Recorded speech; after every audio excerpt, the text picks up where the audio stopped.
어제 마침 정동영 장관의 임명장 수여식이 있었는데 이 자리에 또 한 명의 우리가 잘 알게 된 인물이 있습니다. 바로 최동석 인사혁신처장의 모습. 지금 빨간색 동그라미로 저희가 표시를 해드렸는데 허리를 구부리면서 이렇게 임명장을 대통령에게 전달해주는 모습도 우리가 이제 자주 보게 될 겁니다. 자, 지금부터는 이재명 정부의 또 다른 논란, 또 연일 꼬리에 꼬리를 물고 이어지는 최동석 인사혁신처장의 논란을 짚어봐 드리겠습니다. 저희 TV조선 단독으로 취재된 내용부터 짚어드릴 텐데요. 여야를 넘나들면서 원색적인 막말을 쏟아냈던 최동석 처장이 이번에는 사법부를 향해서도 거친 말을 했던 게 밝혀졌습니다. 직접 들어보시죠. 조희대도 이번에 이제 죽을 거죠. 이재명 죽이려다가 지가 죽어. 얘네들도 이 사법 쿠데타의 중요 임무 종사자예요. 다 썩은 거지 뭘. 더 말해 뭐래. 대법관 14명 중에 10명이 썩었는데. 대법관 14명 중에 10명이 썩었다. 그리고 이재명 죽이려다가 조희대가 죽는다라는 표현을 유튜브 방송에서 한 겁니다. 그게 이제 저희가 단독으로 찾아낸 내용인데요. 법조인으로서 어떻게 좀 보셨습니까? 이게 사실 제가 법조인이자 기자로서 네. 야, 이게 정말 몇 년 전도 아니고 불과 지금 5월 달 나온 유튜브거든요. 그럼 과연 도대체 인사검증을 뭘 한 거지? 그런 생각이 들고요. 그러니까 취재기자 입장에서는 이런 사람은 약간 정말 좀 노다지를 발견한 느낌이죠. 과거 유튜브 몇 개만 뒤지면은 저렇게 막말이 쏟아진다. 그런 생각이 들 정도로 정말 놀라웠습니다. 특히나 사실 사법부를 향해서 우리가 아무리 어떤 정치적인 공방이 있더라도 결국은 사법부의 판결에 대해서는 대략 승복을 해왔잖아요. 존중한다는 맞습니다. 메시지가 그게 맞죠? 정말 성공 분립이고 민주주의국가의 기본 원리인데 거기에 대해서 뭐 이재명을 죽이려다가 지가 죽지 덤비면 다 죽어.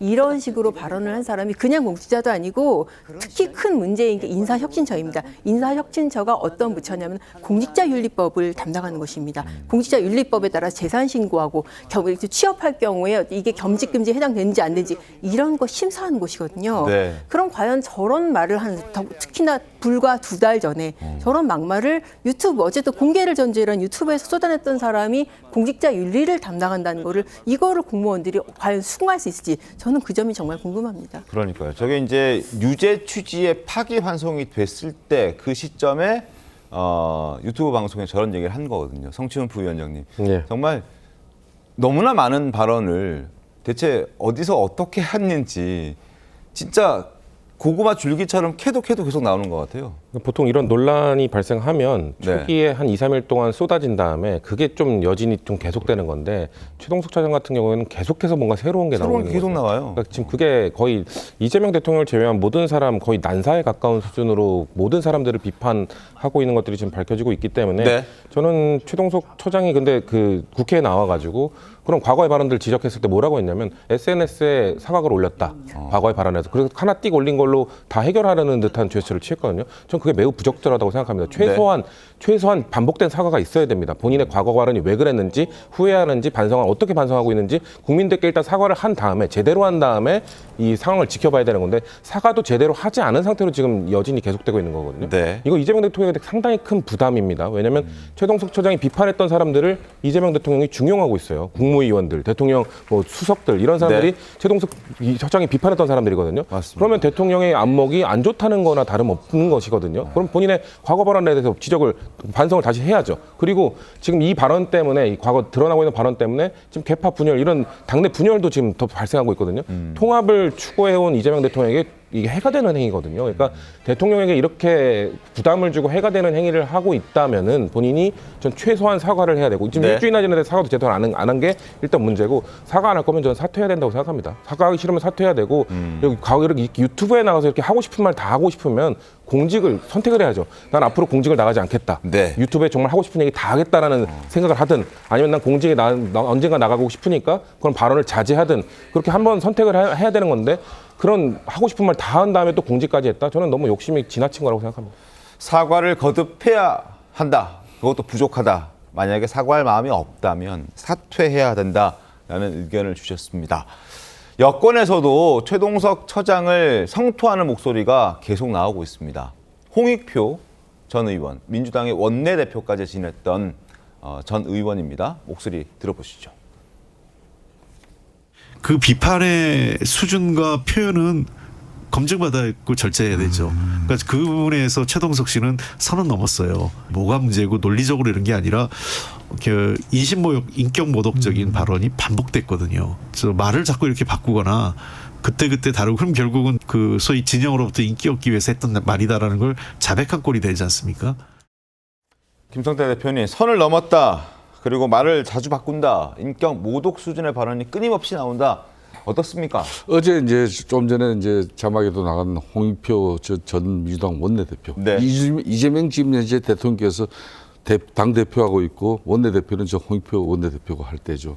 어제 저랑 같이 저 시간에 같이 방송을 했었어요. 그렇습니까? 그 방송을 마치고 난 이후에도 네. 저분도 대단한 걱정을 한 거예요. 그러니까 국민들이 지금 현재 60%대 넘는 그런 지지율을 보여주는 것은 네. 국가적 혼란을 극복한 상태에서 그래도 이재명 대통령이 외교 안보 그리고 인사 이런 걸 통해 가지고 그래도 국민들의 큰 우려를 피해가는 그런 국정 운영이 일부 보여주기 때문에 그나마 안심하고 있는데 결국은 시간이 지날수록 이렇게 이제 자꾸 뭐라 그러나 본색이 그냥 드러난다 그랬죠. 네. 그 대표적으로 이 최동석 인사처장 같은 경우는 말 저 상태로 저분을 계속 그대로 유지를 한다 그러면은 이거는 국민들한테 대단한 도리가 아닌 게 이 후보자의 공직자 그 인사 검증은 이걸 왜 법으로 규정하고 또 이 내용과 사실을 갖다가 공중파, 지상파를 통해 가지고 국민들이 직접 보고 국민들이 판단을 하게 하는 것은 임명권자인 대통령이 네. 자질과 역량, 능력 측면에서 그 부처를 이끌어갈 수 있는 수준 높은 도덕성과 능력을 갖추는가 이걸 국민들도 지켜봐라는 거거든요. 네. 그러면은 이미 임명이 이루어지고 물론 차관급이니까 그냥 청문회 없이 그냥 임명이 이루어졌지만은 이렇게 시간이 가면 갈수록 이렇게 많은 내용이 드러나고 있으면 네. 이미 지금 현재 대통령실에서는 이건 심각하게 판단을 해줘야 되는데 이걸 지금 뭐 엊그저께 일요일 날이죠 원내대표실에서 뭐 그 대변인이 무슨 입장을 했다가 하니까 바로 아마 대통령실에서 압박이 가해졌는지 자기 개인적인 입장으로 치부해버리고 말았단 말이에요. 이분이 또 2014년도인가 책을 하나 발간을 했어요. 그때 이제 똑똑한 사람들의 멍청한 어떤 그런 지시라는 이 쉽게 말하면 공직자를 비판하는 책을 출판했는데 여기서 뭐라고 하는 거면은 너무나 많은 공직자들이 정신 지체적 인격 장애 상태에 빠져 있다. 이거는 심각하게 쉽게 말하면 이 공직자들을 갖다가 장애인들을 갖다 비하한 발언도 문제지만은 그 수많은 공직자들에게 얼마나 상실감이나 실망감을 주었겠습니까? 이런 사람이 좀 전에 우리 변호사님도 말씀하셨지만 인사혁신처장이라는 것은 대한민국의 모든 공직자들의 상벌, 네. 때로는 징계, 감사 가서 어느 부처의 공직자 공무원들 문제가 있으면은 최종 통보는 인사혁신처로 하는 겁니다. 그런 사람이 지금 저러고 있으니 저 이재명 대통령 입장에서도 하루라도 빨리 판단해야 되는 겁니다. 알겠습니다. 대통령실은 아직 입장이 없다라는 게 입장입니다. 최동석 처장 야당 정치인을 비난하는 과정에서 국민들을 깎아내리는 듯한 표현을 해서 또 논란이 되기도 했었습니다. 그 목소리 또 들어보시죠. 이준석 같은 아이가 말하는 걸 쭉 들어보면 아, 저놈이 완전히 자기 이속만을 챙기는 사람이라는 것을 이준석을 지지하는 그 2030이 있다면 이준석보다 훨씬 지적 수준이 떨어지는 애들만 우리나라가 지금 40%가 지금 김문수를 지지한 거 아닙니까? 그게 우매해져서 그렇게 된 거예요. 그래서 독일에서는 정치 교육을 반드시 합니다. 그래서 학교에서, 학교 밖에서 계속적으로 정치 교육을 하죠.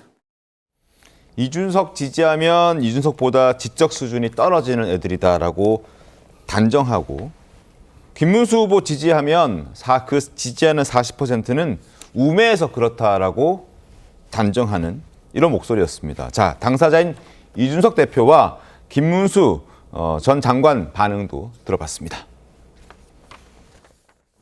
정치를 하는 사람이 국민의 41%를 우매하다고 한다면 황제 시대에 하던 그런 발상이 아니냐 생각하고 민주주의를 파괴하는 이러한 공직자는 마땅히 퇴출돼야 마땅하다고 생각합니다. 보니까 이준석 대표에 대한 발언도 있던데 그래요? 이준석을 지지하는 2030은 지적 수준이 떨어진다. 대학 갖고 얘기할 건 아니지만은 예. 서울에서 대학가 주변에서 저희 지지율 높게 나왔습니다. 사회 통합에 도움이 되는 발언들은 아닌 것 같습니다.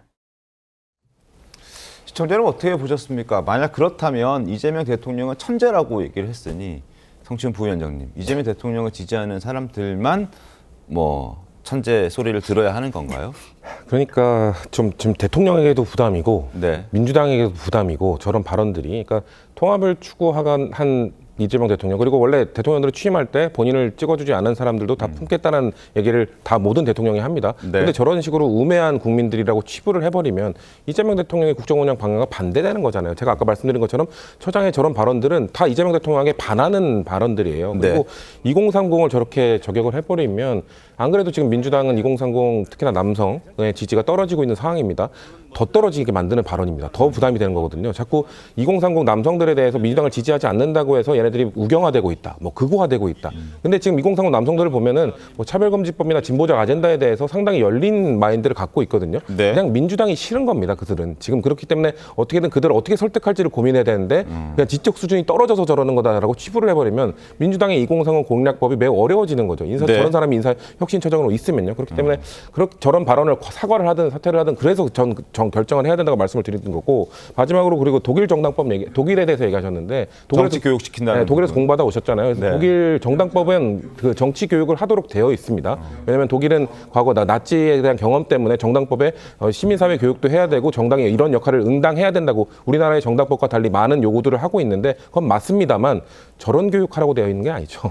학생들에게 너는 이거 지지하면 우매하다 이런 정치 교육 하지 않습니다. 열린 사고를 할 수 있도록 그 시민들이 정치 참여를 쉽게 할 수 있도록 그런 정당 교육을 하도록 하는 것이지 권장하는 것이지 저런 식으로 갈라치기하고 우리를 지지 않으면 우매하다 이런 식의 교육은 잘못된 교육이기 때문에 해서는 안 되는 거죠. 알겠습니다.